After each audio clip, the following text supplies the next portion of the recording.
Hello बच्चों, कैसे आप लोग। आज हम एक बहुत ही इम्पोर्टेंट टॉपिक केमिस्ट्री का डिस्कस करने वाले हैं। तो जिन बच्चों ने अभी तक यूट्यूब चैनल को सब्सक्राइब नहीं किया, सब्सक्राइब कर लें, क्योंकि जब भी मैं आप लोगों के लिए वीडियो अपलोड करूं तो वह नोटिफिकेशन आप तक पहुंच पाए। इसलिए चैनल को सब्सक्राइब कर लें और बेल आइकन को प्रेस कर लें। ठीक है बच्चे, एटम क्या होता है उससे पहले हम एक नाम लेते हैं, मैटर। मैटर क्या होता है तो आप लोग बताओगे ना कि जो चीजें हमारे सराउंडिंग में हैं, जो आस-पास दिखाई दे रही हैं, वो सब के सब क्या है? मैटर है। तुम जहाँ भी बैठे हो, अपने आस-पास जो चीज़ें देख रहे हो, वो सब के सब क्या है बेटा? मैटर है। ठीक है? यानी कि कह सकते हो anythings in the whole universe, anythings in the whole universe which have some mass and occupy some space is known as matter. बेटा मैटर, अगर कोई ऑब्जेक्ट मैटर है तो उसके 2 कंडीशन हैं और दोनों के दोनों सैटिस्फाइड होने चाहिए, तभी वो मैटर होगा। यानी कि पहला कंडीशन क्या है कि उसके पास कुछ ना कुछ मास हो। दूसरा कि वो जहां पर है वो प्लेस को ऑक्युपाई करे, स्थान को घेरे। जब तक वो प्लेस ऑक्युपाई नहीं करता है, मास कैरी नहीं करता है, वो मैटर नहीं कहलाएगा। जैसे अपने सराउंडिंग में देख रहे हो, पानी है, कुर्सी है, दीवार है, मनुष्य है, जानवर है, ये सब के सब क्या है? मैटर है। हवा है जो नहीं दिखाई दे रहा है फिर भी वो मैटर है।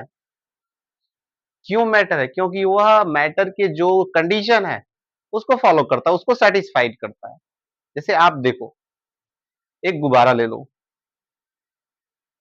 उसमें हवा भर दो, तो देखोगे गुब्बारा क्या हो रहा है? उसका आकार बढ़ रहा है।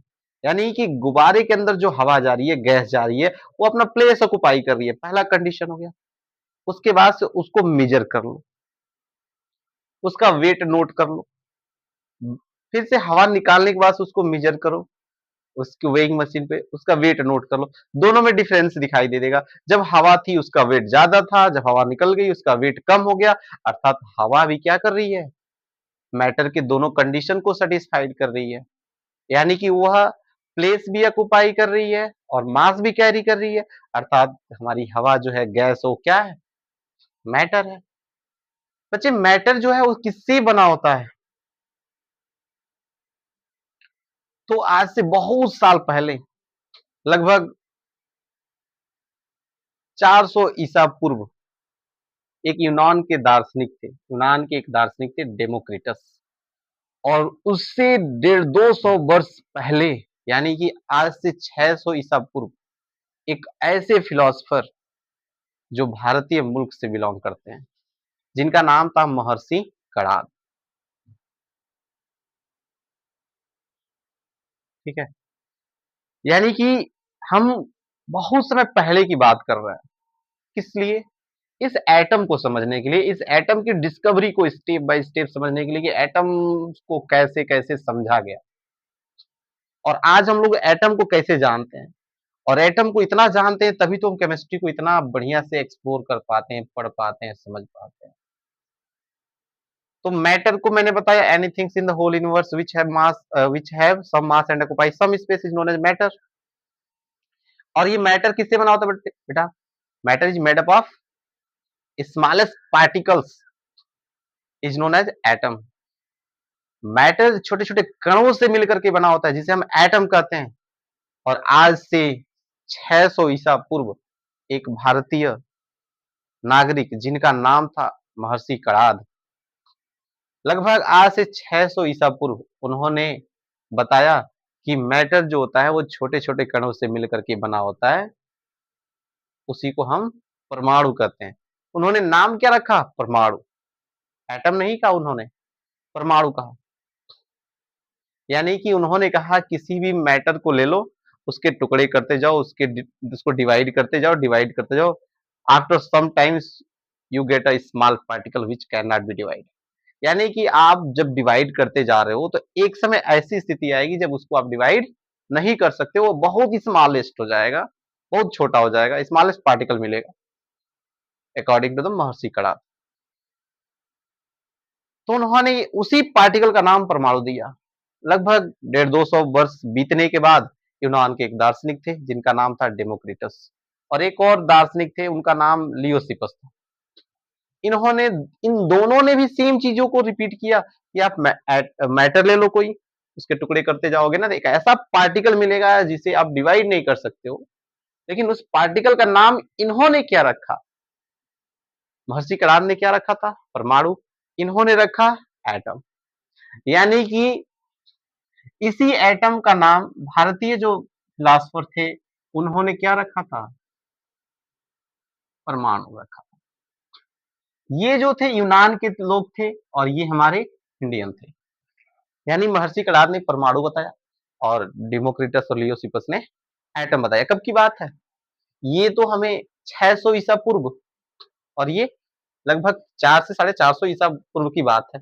यानी कि दोनों के बीच में 150 से 2 वर्ष का गैप था। यानी कि महर्षि कणाद ने 200 वर्ष पहले ही बता दिया था परमाणु के बारे में। उसके बाद से लगभग 150-200 वर्ष बाद ये दोनों लोगों ने, डेमोक्रिटस और लियोसिपस ने क्या किया?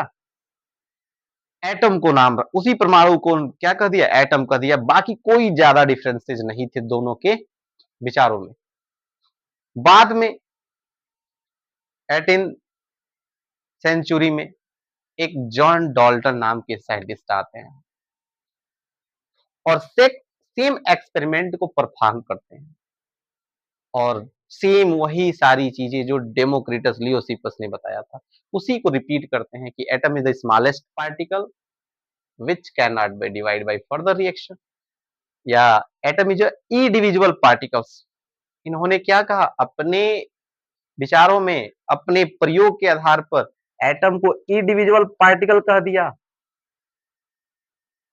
वो तो दो जो हमारे इनिशियली फेज में जो एटम्स और परमाणु की बात कर रहे थे, डेमोक्रिटस, लियोसिपस और महर्षि कणाद, ये बौद्धिक ज्ञान के आधार पर कर रहे थे।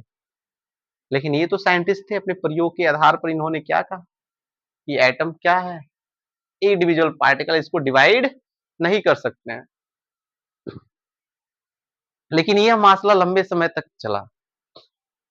बाद में 19वीं शताब्दी के अंत में, at the end of 19th century, 3 साइंटिस्टों ने इनके जॉन डाल्टन के जो प्रिंसिपल थे, सिद्धांत थे, उनको क्या कर दिया? पूरी तरह से गलत साबित कर दिया। ये 3 वैज्ञानिक कौन थे? ये 3 साइंटिस्ट कौन थे जिन्होंने जॉन डाल्टन की थ्योरी को गलत साबित किया? तो ये 3 साइंटिस्ट थे बच्चे, याद रखना नाम। एक थे थॉमसन, एक थे रदरफोर्ड और एक थे चैडविक। जॉन डाल्टन ने कहा क्या? एटम इतना स्मॉलेस्ट पार्टिकल है कि इसको आप डिवाइड नहीं कर सकते हो। लेकिन रदरफोर्ड, थॉमसन और चैडविक ने क्या कर दिया? उस एटम को डिवाइड करके सब पार्टिकल्स की खोज कर दी। अब ये सब पार्टिकल्स क्या थे? इलेक्ट्रॉन, प्रोटॉन और न्यूट्रॉन। यानी एटम को डिवाइड कर दिया 3 सब पार्टिकल्स में, सब एटॉमिक पार्टिकल्स में। एक इलेक्ट्रॉन था जिसकी खोज थॉमसन ने की थी, प्रोटॉन की खोज रदरफोर्ड ने कर दी और न्यूट्रॉन की खोज चैडविक ने कर दी। यानी उसी एटम से जिसको इंडिविजुअल कहा था जॉन डाल्टन ने, उसी में से 3 और पार्टिकल निकाल दिए। यानी कि वो स्मॉलेस्ट होता तो उसको डिवाइड नहीं किया जा सकता था, वो इंडिविजुअल था यानी वो डिविजिबल नहीं था। लेकिन ये 3 पार्टिकल इलेक्ट्रॉन, प्रोटॉन और न्यूट्रॉन कैसे निकल गए? तो ये थॉमसन, चैडविक और रदरफोर्ड के प्रयोग के आधार पर इनको अलग किया गया, सेपरेट किया गया। यह खोज हुई 19वीं शताब्दी के अंत में। उसके बाद से एक और साइंटिस्ट जिसको हम कह रहे हैं कि Thomson, J Thomson. J Thomson ने बच्चों क्या बताया कि जो एटम होता है बच्चे, वह डिविजिबल होता है। यानी वह पार्टिकलों से मिलकर के बना है, छोटे-छोटे पार्टिकल से मिलकर के बना है, क्योंकि उन्होंने इलेक्ट्रॉन की खोज कर दी थी उस समय और तब अपना एटॉमिक मॉडल दिया। तो पहला एटॉमिक मॉडल किसके द्वारा दिया गया? जॉन डाल्टन के द्वारा। उसके बाद से हम उनको एक्सेप्ट नहीं किए क्योंकि वो बहुत गलत था, उसमें कुछ भी चीजें सही नहीं थी, सब की सब गलत थी। लेकिन थॉमसन ने जो एटॉमिक मॉडल प्रस्तुत किया, बताया एटम्स के बारे में, एटम्स कैसा है, क्योंकि थॉमसन ने तो इलेक्ट्रॉन की खोज कर दी थी। तो एक चीजें तो सत्य हो गई ना कि एटम के अंदर क्या होते हैं? इलेक्ट्रॉन होते हैं। दूसरी चीज, उन्होंने बताया कि एटम एक स्फीयर के जैसा होता है। ये भी सही था। उसके बाद से उन्होंने जितनी भी चीजें बताई वो सब गलत थी।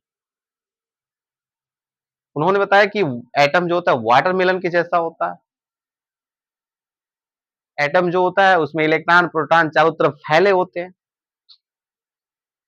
तो इनकी एटॉमिक थ्योरी भी गलत थी। रदरफोर्ड ने कुछ एटॉमिक थ्योरी दिया, उसके बाद से फाइनली हमारे नील्स बोर ने जो दिए, तब जाके हमारा एटम की पूरी तरह से इंफॉर्मेशन कंप्लीट मिली। तो इसकी ओरिजिनेशन, एटम की ओरिजिनेशन कहां से हुई, ये ओरिजिनेट कहां से हुआ? तो आज से 600 ईसा पूर्व महर्षि कणाद के विचारों द्वारा उन्होंने अपने तथ्यों में लिखा। उसके बाद से Democritus, Leucippus, John Dalton, J Thomson, Rutherford और निल्स बोर, यहां तक पूरा का पूरा एटम की प्रक्रियाएं चली। और आज हम लोग एटम को और भी डिविजिबल पार्टिकल्स में डिवाइड कर चुके हैं, सब एटॉमिक पार्टिकल्स में डिवाइड कर चुके हैं। याद रखना, एटम को सबसे पहले किसने खोजा, किसने बताया? परमाणु नाम किसने दिया? एटम नाम किसने दिया? ये बच्चे इंपॉर्टेंट क्वेश्चन हो सकते हैं कि परमाणु किसने कहा था एटम को? महर्षि कणाद ने। एटम किसने कहा था? डेमोक्रिटस ने। इंडिविजुअल पार्टिकल किसने कहा था? जॉन डाल्टन ने। डिवाइड किसने किया था? तीनों ने मिलके, निल्स बोर, रदरफोर्ड और ये जे थॉमसन, चैडविक। ठीक है, ये तीन चार साइंटिस्टों ने। पहला एटॉमिक मॉडल किसका था? जे थॉमसन का। जॉन डाल्टन का क्यों नहीं था? क्योंकि उसकी कोई भी तथ्य सही नहीं थे, सबके सब गलत थे। इसीलिए उनको हम एटॉमिक मॉडल कंसीडर नहीं करते हैं। पहला एटॉमिक मॉडल किसका कंसीडर करते हैं? जे थॉमसन का। ठीक है, तो ये रही एटम्स की एक डिस्कवरी, और इसको हम बढ़िया से डिटेल में अगले वीडियो में पढ़ेंगे कि कैसे कैसे इसकी डिस्कवरी हुई, और जॉन डाल्टन का एटॉमिक मॉडल क्या था, और जे थॉमसन का एटॉमिक मॉडल क्या था, रदरफोर्ड का क्या था, और निल्स बोर का एटॉमिक मॉडल क्या था। अगले वीडियो में हम इसको पढ़ेंगे। ठीक है, तब तक आप लोग मेरे चैनल को सब्सक्राइब कर दीजिए।